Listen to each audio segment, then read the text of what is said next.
तिथं गावात चपात्या लाटायला जायची. बरं. तिला महिन्याला तरी 4,000 रुपये किंवा 3,500 रुपये महिना तिला भेटायचं चपात्या लाटायला जाऊन. आणि अण्णा तिथंच चपात्या ने आणायचं काम करायचे ड्रायव्हर म्हणून.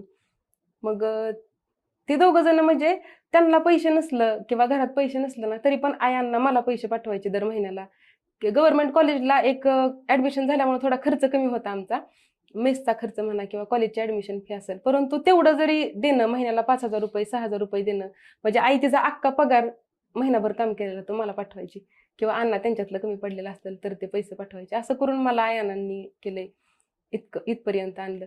आणि आता निकाल लागल्याच्या दिवशी त्या दोघांच्या चेहऱ्यावरती, भाऊ असेल, मिस्टर असतील, सासू सासरे असतील, ह्यांच्या चेहऱ्यावरती असलं भारी समाधान आहे की कंटिन्यू असं हसत. आई माझी आजारी होती मागे, आता आता काही ना, आता एकदम निवांत. असं कोणच तर अक्षरशः डॉक्टर पण म्हणले की तुमच्याकडे बघून वाटत नाही तुम्ही पेशंट आहे म्हणून.